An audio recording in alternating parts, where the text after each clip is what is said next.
This episode of the Feed Podcast is brought to you by the Chicago French Market. The market offers fresh ingredients for cooking at home, delicious grab-and-go options for any meal of the day, or even a simple picnic or office party. The Chicago French Market, a taste of Europe in the heart of the Midwest. You're listening to the Feed Podcast. To get your weekly fix, subscribe to us on iTunes or visit our website, thefeedpodcast.com. Well, New Year's is the time for resolutions. Maybe you're going to do a big cleanse this year. Maybe you don't really give a damn. I find resolutions to be fleeting, and I'll tell you why. Tell me why. Because I go to Core Power Yoga, as you know, down the block from where we both live. I'm there 2-3 times a week, and January, the classes are packed. I cannot get in there. Middle of February, it's back to normal. Right. So I know that they're fleeting. Yes, I think you're exactly right about that. I know that during the holidays, everybody's going to be feasting and all that sort of stuff. I say just consider that a part of life, okay? Go back to your regular diet afterwards. You don't have to do that huge pendulum swing. You don't have to say, oh, I partied too much during the holidays, and now I have to go on this austere diet and lose this. You'll lose the weight if you just go back to eating sensibly. Now, I know that sounds sort of old fuddy-duddy, but I say if you have an omnivore's diet, meaning that you eat everything, but you eat it in a balanced way, I know it includes the M word that's not sexy at all, moderation, okay? And you don't eat processed food. Like if you look at something and you can't tell how to make it, then it's probably a processed food. Or if you look on the back of a package and you see stuff listed there that you wouldn't be able to buy in your grocery store, then it's kind of, you'll probably imagine it's processed food. If you just cut that stuff out, go back to eating regular food in sort of a moderate way, so that I don't ever turn away from dessert, because I like dessert, but I don't eat a ton of it, and I don't eat it every day. I mean, just eat a general omnivore's diet. We have exactly the same philosophy, because I feel the same way. I mean, moderation is my word. I mean, people ask me all the time, oh, you have a food job, you eat for a living, how do you keep your weight off? Well, exactly. I exercise a little bit. I go at least twice a week for my Core Power Yoga class, but I drink a ton of water. Me too. I walk a ton. Yep. I don't eat processed foods. I never eat fast food. Right. When I was in New York recently, I'm doing another pizza crawl in New York. I went to 12 places in like 2.5 days, and people are like, you're nuts. A, I'm not eating a whole pizza. I'm tasting a little bit. And B, I am walking in between all these places. And I'm drinking water with everything, not soda. So everything in moderation. I love dessert like you do, but I don't eat a ton of it. Yeah. You know, for me, a couple bites is fine. Yeah, tasting is fine. I'm with you. All right, well, listen, today's show covers several bases when it comes to approaching the new year with a new outlook. First, we talk with the chef at the Chicago Museum of Contemporary Art's brand new restaurant about the wonders of using nut oils. Then we turn to the issue of juicing and talk to the owner of a cold-pressed juice bar about how they maintain quality even in the wintertime. Finally, learning about some good eating habits with a professional athlete. Stay with us. We're taking a healthier approach to 2018. This is the Feed Podcast. I'm Steve Dolinsky, a food and travel reporter at ABC 7 News, the Chicago Tribune, and Canada's Globe and Mail. And I'm Rick Bayless, chef and owner of Frontera Grill, Topolobampo, Choco, Leña Brava, and the host of Public Television's Mexico, One Plate at a Time. And every week, the Feed takes a deep dive into the world of professional chefs, restaurateurs, food artisans, and drink experts, sharing their stories and uncovering their passion for food and drink. But that's not all. Rick and I are always traveling the globe for our jobs, eating, drinking, and immersing ourselves in the local culture. And if we find something exciting along the way, there's a good chance it's going to find its way here to our James Beard Award-winning podcast. Well, any cook will tell you fat is essential to create flavor. Some begin with butter, others olive oil. There are some chefs who have begun introducing nut oils into their repertoire. And I have to ask a professional here, my co-host, why would they do that? Because they're delicious. That's there's nothing like nut oils. But I have to sort of hit the pause button for a second. You didn't mention pork fat. I mean, pork fat. Yes, pork fat is like, you could say butter or olive oil, but pork fat, I know that most of our listeners will say, oh, absolutely, that stuff will kill you if you just taste it. But the truth of the matter is, pork fat is finally shedding some of that negative PR that it's had. And if you look at it from a nutritional standpoint, this is all self-serving because I love pork fat, you will see that it's way healthier for you than butter. So why did it get that reputation? Oh, the story is more a sociological one, and it's a long one. So all I just want to say is that cooking things in pork fat is, I'm not talking about the hydrogenated stuff that you can buy in bricks in a grocery store. I'm talking about the real stuff that you render out of pork. Because the way that the animals are raised now? Well, yes, that can be a big part of it. Like we use a lot of it in our restaurants, but we have our pig farmer render it for us. And it's just slow rendered, and it's beautiful stuff, and it will give you the cleanest flavor. And then at home, I can take that home from the restaurant, but I always save my bacon drippings because that's going to give smokiness to whatever I cook with that. There's just so many great things that pork fat can give us. It doesn't mean that you're going to make something greasy any more than putting butter or olive oil in it would make it greasy. It's just such a clean flavor and so beautiful. So a little goes a long way. A little goes a long way. Yeah. And in fact, if it's made from roasted pork, that pork fat is the best because a little does go a long way, the same way that brown butter will go further in adding flavor than just regular butter will. But back to nut oils, they are incredibly flavorful. I will say right off the bat that they're also volatile. They don't last forever. You can have olive oil for a year, although the people in Italy will tell you the just pressed stuff is the best, and as it ages some, it will lose some of its dynamic qualities. But I will say that the nut oils, I keep them in the refrigerator because I think that will preserve them for longer. I never do that. I have some in my pantry. I probably should put them in the fridge. I think it's best. If you have room in your fridge, put it in there. All right. Well, you spent some time recently with one of our friends. Yes, I spent some time with my colleague Jason Hammel this week. He's the executive chef at Lula Cafe here in Chicago, a legendary place. But he's also opened a place that's called Marisol, and it's a new restaurant inside the Museum of Contemporary Art. I wanted to learn more about what he loves about those nut oils. The museum shows the art of living artists. Yes. That's what its mission is. And we see a connection between seasonal cooking, the kind of cooking that we do, which really explores ingredients at their moments, at their capricious moments, and the now of contemporary art. We see that as being connected. And we also see connections between the artistic communities that we have founded and been such a part of in Logan Square and the ones here. And it's a different scale, and it's a national scale. And if I'm not mistaken, there's also a farmer's market that happens here during the warmer months. So that's a cool connection. I would love to have a farmer's market outside of my restaurants, too. And we actually do in Logan Square on Sundays. So we feel that there's a community that's very similar between creative people in Logan Square, creative people here at the museum. And it's a project we've been working on for several years, and it's finally come to fruition. Cool. Yeah. So how is the menu here different than the menu at Lula? Well, one of the things here is that the space is very, very different. It's very different. It's Lula is homey. I built a lot of it myself with no skill. And here we have a collaborative effort with a great architecture firm from Los Angeles and the artist Chris O'Feely. So it is meant to be an art immersive environment where you can really feel like you are in a space unlike any other restaurant space. So you're surrounded by art.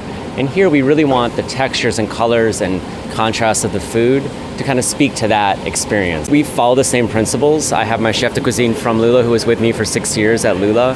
Here at Marisol, Sarah Rinkovich. At Lula, one of the things that we've always been saying to ourselves is keep changing, keep evolving, keep learning. It's an important thing. That's one of the reasons why we've lasted for 18 years and continue to thrive. And so here, this is another progression of that. We're still learning, still thinking about new ways of doing things. At the same time, we want to go also and say something that has soul and purpose and heart to it when we cook. So Sarah and I happen to both be from Connecticut, which is, we actually, she's much younger than me, of course, but we grew up almost in the same town. Really? And she had a lot of experiences on the coast there, as I did. And this shrimp that we're working with is this beautiful deep sea red shrimp from Connecticut, where we're both from. And we really love the snap and the sweetness of this shrimp. Because it is really sweet shrimp. That's what I know the version of it that comes from further down the coast that we call the Royal Reds, and they're super sweet. Yeah, they are. They're amazing. And this happens, when I was opening this restaurant, I actually had a conversation with my grandmother, who was 99 at the time. And she asked me if I ever served shrimp with walnuts. at the restaurant. And I said, well, maybe as a salad. She says, no, you saute shrimp in the pan with walnut oil and walnuts. I had it as a girl in Lawrence, Massachusetts, where I was raised, and I couldn't even wrap my head around that. So I'm like, that is like almost like an avant-garde like thing to do, like saute with walnut oil. I mean, there must have been walnut oysters around there. I would assume so. Yeah, these are the Italian things. I got a way of doing things that got imported at that time. She was a young girl who was from Italy, so we tried it here. And one of the rules of cooking with nut oils is like, don't heat them up because they lose all their flavor. Yeah, but with this product, which could be served raw, we're basically just barely poaching it in a warm vinaigrette made with walnut oil and brown butter. So that's the two combinations, the multiple fats. Actually, we have a third fat here, which is lardo.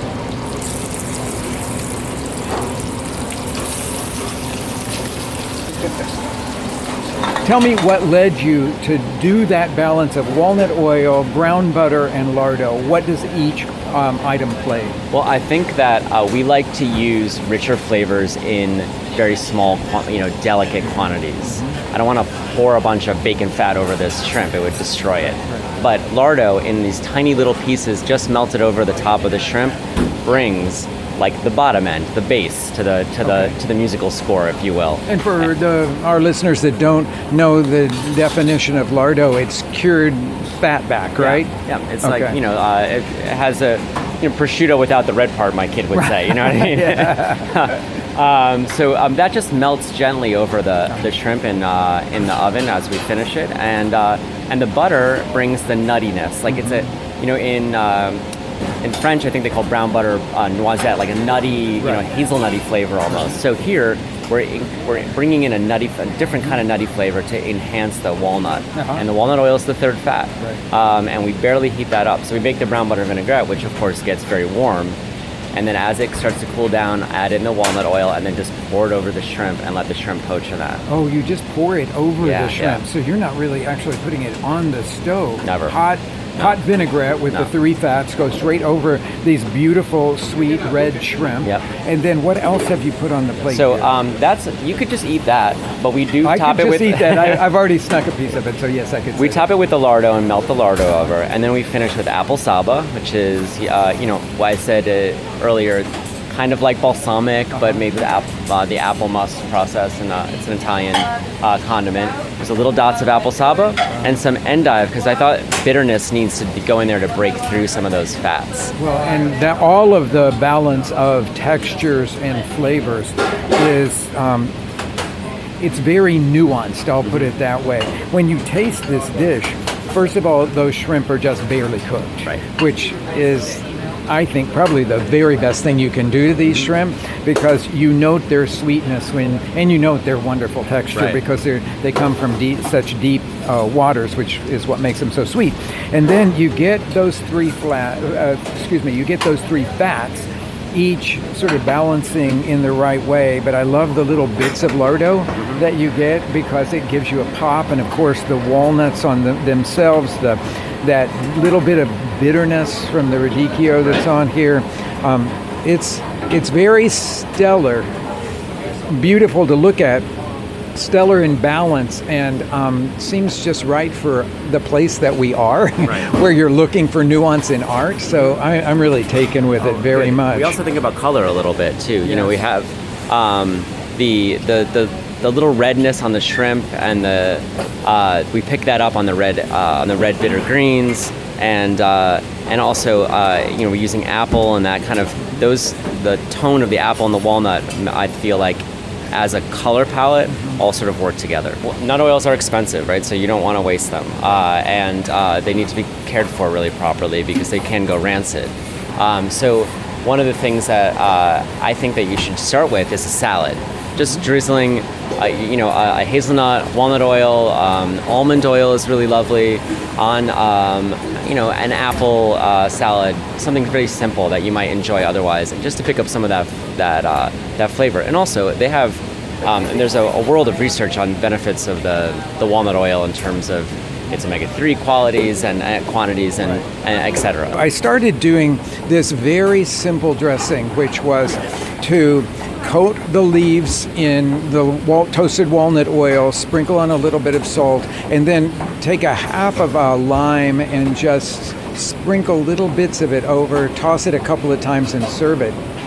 So the flavor, the dynamic flavor that you get is both the simplicity of the greens and the complexity of the toasted walnut oil with just enough acid to kind of make it enjoyable as a salad, and that's where I really got into the use of toasted walnut oil in this case. But do you work with other nut oils? We do, as yeah, well? absolutely. And I like one of the things that I like to point out is the smell that you might get from a nut oil, just as or using nuts in that way, just as it's in front of you. I think sometimes we forget that the way food smells can really have a major impact on your enjoyment of it. You're tasting with your nose first, right? Exactly. So we like to use nuts and nut oils and those delicate flavors also in a way to like bring your nose up, at the end of a dish. So we serve a burrata dish with.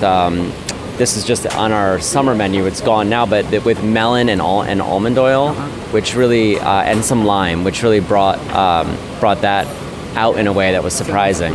Yeah. Very cool. Well, thank you so much for sharing not only the new restaurant Marisol, but also all of this information and inspiration about nut oils. Thanks so much. You're welcome. Nice to see you. When we come back, we talk about juicing and the big question they probably ask themselves in California all the time, centrifugal versus cold-pressed. Then later, some great advice for a better diet from the goalie for the Chicago Fire soccer team. Stay with us.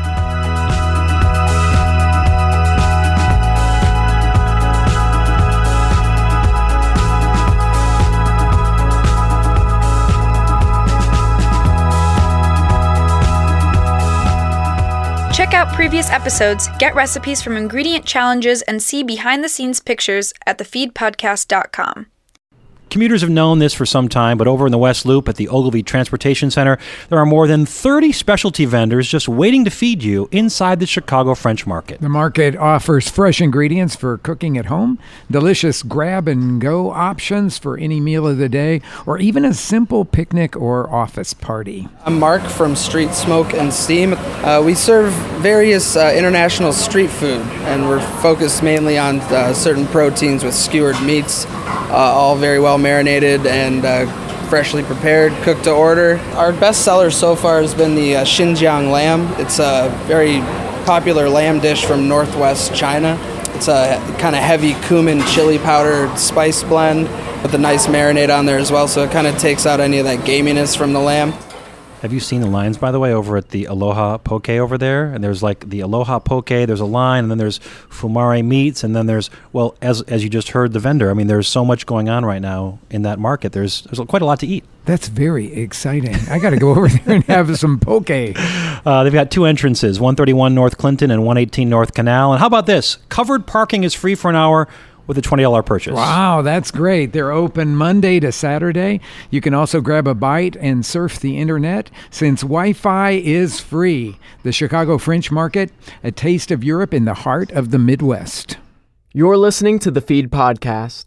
Get the inside scoop by following us on Twitter at The Feed Podcast. Welcome back to the show, everybody. We're talking today about eating and cooking a little bit cleaner, a little lighter, and a little healthier in the new year ahead. In our last segment, Rick spoke with one of his colleagues about using nut oils. I wanted to learn about juicing, and I'm curious to know your thoughts on this.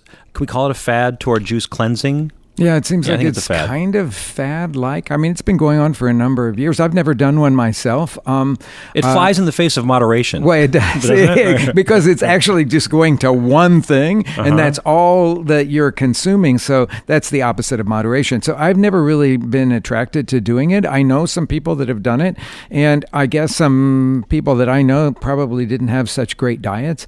And so going on a juice cleanse made them feel like $1 million, and maybe that, but if you go back to double cheeseburgers at every meal, it's probably not going to make you feel good for long. And I don't want to make this about advocating for juice cleansing, but I do want to say it's important, like especially in the Midwest where it is cold and you're working with Hoop House, you don't have a lot of great local fresh vegetables in the wintertime. Right. And I'm one of those people who's, I love color. I love when we had Paul Kahn on the show recently talking about, he grills cucumbers. He could do carrots. And I love eating color on my plate. But I am always curious to see if I can get more vegetables into my diet. So our intern, Linnea, told me about Belli's Juice Bar in Chicago's Pilsen neighborhood recently. So she and I spent some time talking with Alex Curatolo, the owner. Alex has been in business for 3 years now. She combines her interest in community engagement and urban agriculture with creating a space to cultivate nutritious diets. And Linnea began by asking her what her regular customers are most interested in. They're interested in health foods, they're interested in juicing, they're interested in smoothies, in vegetarian, vegan, the trendy stuff, but also just, taking care of their bodies. Do you have people come in sort of using you as a doctor and telling you their ailments? Yes, we do. I joke a lot with people because my mom was a nurse, and I kind of feel like the modern day doctor nurse because people come in all the time. Every day we have somebody who has something new, whether it's something simple like a stomach ache or somebody had a long night out, or, we have patients in the sense of we have customers who have diabetes, who are overweight, who have heart problems. It kind of goes on and on with the list. And being able to have access to these kind of natural remedies is huge. What happens for you in the wintertime? Since this is a juice bar, what is it like to sustain those natural remedies in the Chicago winter? So we've gotten creative. The first year I was trying out new things, and I found what has worked and what has not, and it kind of just goes in with my own personal experience. Like, what do I want in the summer? What do I want in the winter? So we have soups. We have hot, warm vegetarian bowls, lunch bowls. We started doing veggie burgers, but overall, it's just more warm and comforting food. I like to say that our soups are kind of like the warm smoothies, different flavors, and kind of putting it together to make these vegetarian, vegan soups we sell out pretty much every day. I hear the term cold pressed juice, and I'm just curious what kinds of things make up a glass of juice. Are there a lot of different varieties? And then you mentioned ailments. How do you sort of prescribe what juice to go with what you're feeling? Cold pressed juice. It's new and trendy now. Some people use it and they don't even really know what it means, but it's actually dated back. Dr. Jerson from the Jerson Institute, he made the Norwalk juicer. That was the original cold pressed juice machine, pretty tiny. Now we have upgraded. I actually started with that machine, and then we've upgraded to a more industrial size machine. So they realized when they were making the juices, there's different kinds of ways you can make it. Sometimes when you're extracting the juice, you're not getting all the nutrients, or the oxidation levels are high because you're using heat. So the doctor, he wanted to make a way to make pressed juice without, killing the nutrients, almost like frying a vegetable. So, keeping the juice raw and intact so you get all the nutrients. That's the difference between cold press and centrifugal. What we use for our customers, we like to give them, I always recommend different kinds of vegetable juices. So we'll blend it with fruits, but we try to keep it very heavily vegetable based just because it's, the vitamins intact, and the vitamins present in these juices. Carrots, beets, fennel, what? Yes, carrots, beets, kale. Kale is huge. It's really easy to grow, so we're able to get it from our local farmers even in the winter. And it's tons and tons of nutrients, so that's huge. Also, carrots, beets, root crops. We're very Illinois, or I should say Midwest. So we use a lot of those ingredients just because they're the freshest too. Being able to get them after they've been harvested and being able to produce juice right then and there and give it to our customers is huge. But in the winter? Yes, there's hoop houses in the winter. There's tons and tons of ways. Up until probably January, we get a lot of local stuff. What are you doing there? Cracking the coconuts. For our coconut milks, we offer both hot and cold coconut milks. So. You don't open up a can of coconut milk? No, never. We don't open up a can of anything here. Everything is made fresh.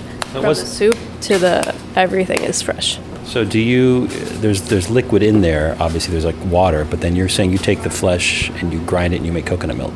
Yes, we scoop out all the coconut meat. We add in the coconut water. We blend it together in our Vitamixes, and we make fresh coconut milk. Big difference in terms of like nutrients or anything? Yes, the other stuff, anything store-bought, anything that doesn't expire, has not only is it's sugar water, is what I like to call it. No nutrients, absolutely nothing. It's been pasteurized, just like pasteurized juices or juices that aren't cold pressed and are centrifugal. You're not getting the nutrients you need. For someone who is interested in trying cold pressed juice but might have a palate that isn't into drinking pure vegetables, is there something that you suggest as an entryway for them? Typically, the mixtures.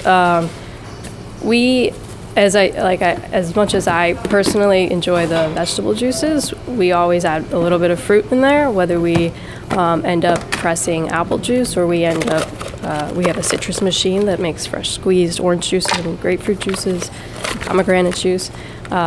So we'll add in that for our customers because most of them are first-time juicers or want the sweeter mix, and that's what I recommend, is adding a little bit of apple, a little bit of orange, lemon and ginger also cut the flavor, and we do a lot of those based on the customers' requests. Awesome. And you do a program called a 6-pack where you can get different juices for the whole week, is that right? Yes, we do. It's just a way to bulk up and also stay committed to drinking a juice every day. And yeah, it's been popular. We have our regular customers who order those as well. When we come back, a chat with the goalie of the Chicago Fire soccer team, who's not only a cancer survivor, but abides by a ketogenic diet. We'll talk about what it takes to eat well, especially in the heart of a Midwestern winter. Then Rick and I wrap things up, plus we're going to preview some scenes from next week's show, so stay with us.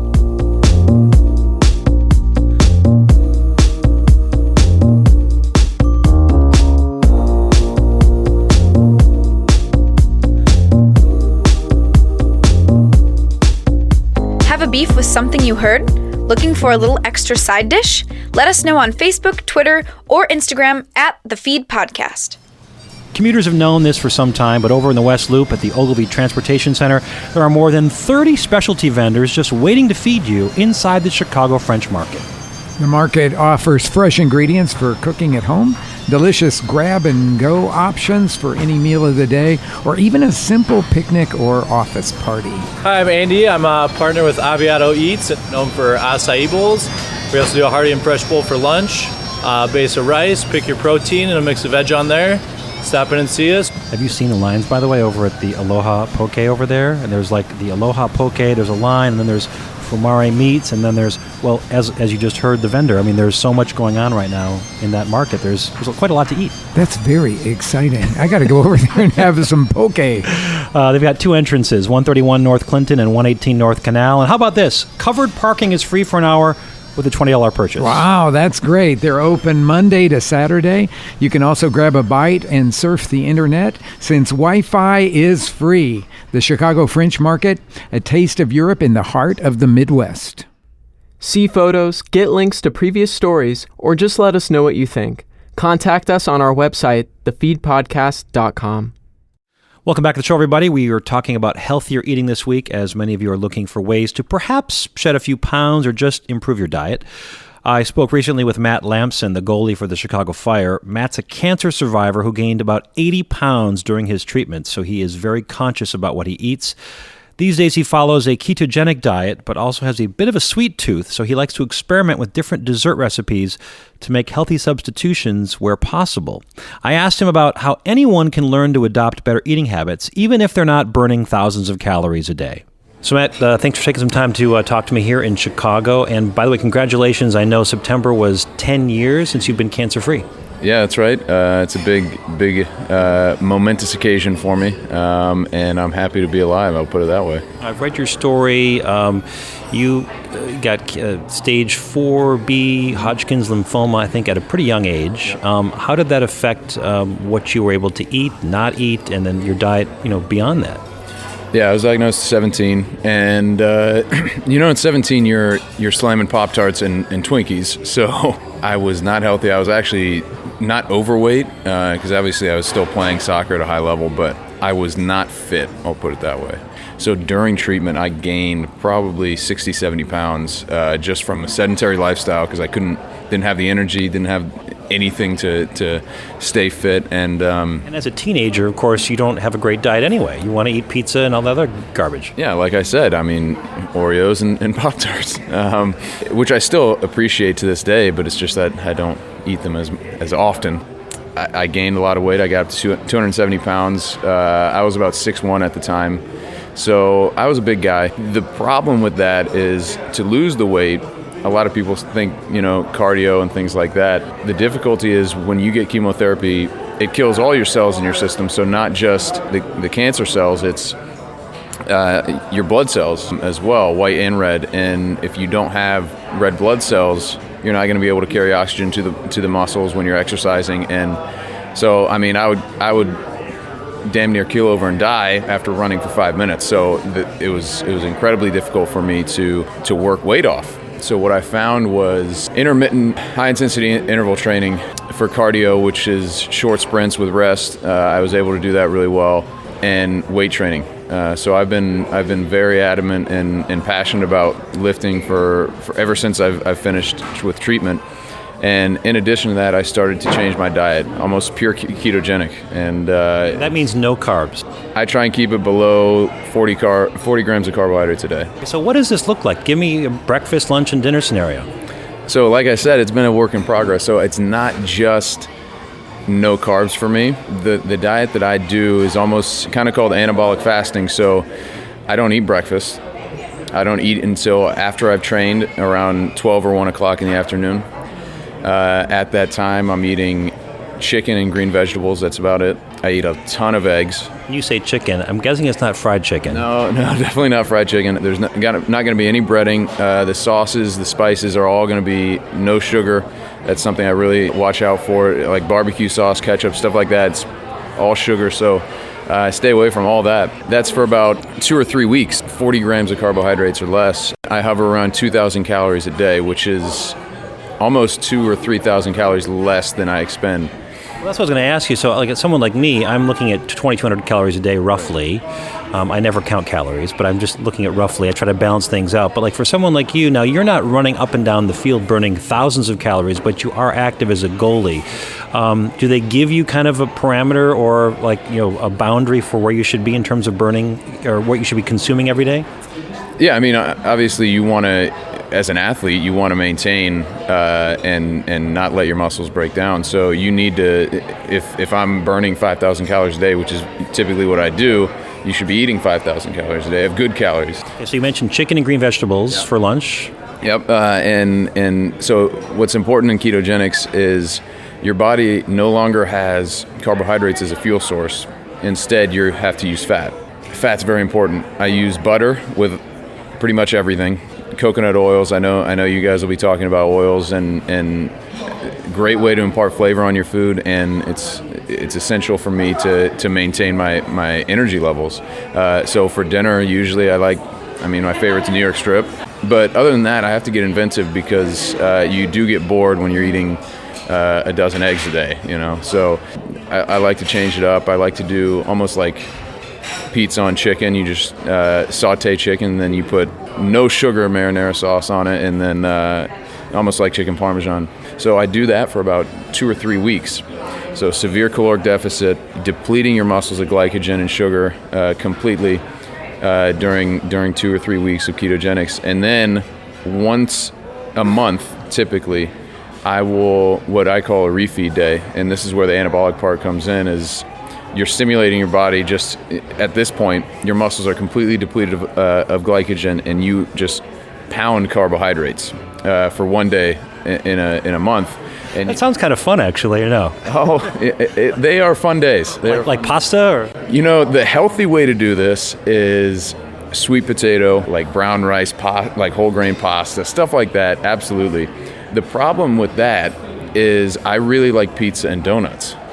So that's my opportunity to do it. So once a month, I go pretty hard. I almost embarrass my family name with the amount of food I consume. Are we talking like a couple of hours here, 24-hour period, like one meal period, or like breakfast, lunch, and dinner, you're having pizza and donuts? So I still stay to my fasting, so I won't eat until 1 or 2 that day. I'll train very hard in the morning, and then the rest of the day is just have at it, you know. And what that does, and it's surprising because a lot of people will say, oh, well, that's terrible. Why don't you just eat a donut each day? And it's actually worse. It's actually worse if you're just chronically eating like that. And what happens when you're so depleted and so caloric in deficit is your muscles will treat that almost like a sponge when they get these carbohydrates. And that's what fuels me for the next 2 weeks. And that's why I'm able to be in caloric deficit and things like that. And like I said, this is not something that you can just start right away. This is something that I've been working on for, 7 or 8 years. Okay, so last question. Based on what you know now, for someone listening who has not gone through what you've gone through, doesn't burn 5,000 calories a day, who just kind of wants to eat healthier and be healthier, and maybe moderately exercises, what would you recommend in terms of diet suggestion? Doing this kind of feast and famine, or is there something a little bit less severe? Honestly, I think the majority of people eat way too many carbohydrates, and that's not to say you don't need them, but cut out bread. Bread is a huge one that we don't need. If you're going to eat carbohydrates, you get them from sweet potato, you get them from rice, things like that, oatmeal, and focus on your protein, lean protein, and green vegetables. Because once you're eating, carrots are sugar, stuff like that, and you need to focus on green vegetables. And as long as you keep those things in mind, you're eating healthily and you're controlling portions, I think you're gonna be golden. Like I said, mine's kind of extreme, but it helps me perform every single weekend, and it's gotten me from 270 pounds to 205 of muscle. So I'm proud of what I'm doing, and I'm gonna keep changing until I find something perfect. But it's working for me right now. All right, we're gonna post a picture on our website as well as our Facebook page, The Feed Podcast, to see what Matt looks like. He looks pretty good for a guy who binges once a month on donuts and pizza. Matt Lampson, thanks so much, and good luck the rest of the way. Thank you very much. So obviously he has this regimen where he is lifting a lot, and right. I'm probably not going to lift as much and then wait until 1 in the afternoon to eat. Yeah. But as he did say, carbs, he tries to avoid carbs, excessive carbs. And for most people, we're eating a lot of bread, especially in the wintertime, sandwiches. And I don't want to say anything bad about tortas, but I've noticed I've cut back on my bread a little bit. Like if I have a big bagel, I will pull out the insides of the bagel now and smear my cream cheese on the inside when I toast it. It's very interesting. I know that a lot of people are talking about these things, and we've swung back and forth. There was a period back in my history as a professional chef when everything was only about carbs, and then it went to all about protein and fat, and then it's sort of like gone back and forth, kind of ping-ponging. But I guess I look at some traditional cultures like Asian culture, where the bulk of the nutrition comes from carbs, and they're the slenderest people in the world. Now, how does that happen? Is it just genetics, or should we be learning to balance our diets like theirs? I don't know the answer to those questions, but we certainly hear a lot today, especially about avoiding anything that is a carbohydrate. And I wouldn't say totally avoid it altogether, because moderation is important. But I think to go to your point about Asia, they walk a lot, and there's a lot more exercise, there's a lot, people aren't sedentary and in their cars as much. That's probably a big portion of it, because I'm very active, just like you are. I walk everywhere. If it only takes me 20 minutes to walk there, then that's what I'm going to do. I'm not going to hop in a taxi or get my car out to do it. I have an office on the 3rd floor. I never take the elevator. I always run up and down the stairs, and that, I think, maybe just changes my metabolism so that I can be moderate in my consumption of carbohydrates. Those little things add up. I think if you can't live without your pizza or your bagels, walk a lot. Right. Okay. Coming up on next week's show, an ingredient challenge with something that you see a lot in the wintertime. We are going to have a vegetarian salad, if you will. So we're going to shave the Brussels sprouts nice and thin and brown up some butter, black pepper, the red grapes for a little bit of sweetness. The chef of Daisy's here in Chicago stops by the test kitchen for a Brussels sprouts challenge. He and I attempt to come up with an easy weeknight meal in 15 minutes or less using just Brussels sprouts and 5 other ingredients. That's next week on the show. You can always contact us on Facebook, Instagram, or Twitter at The Feed Podcast.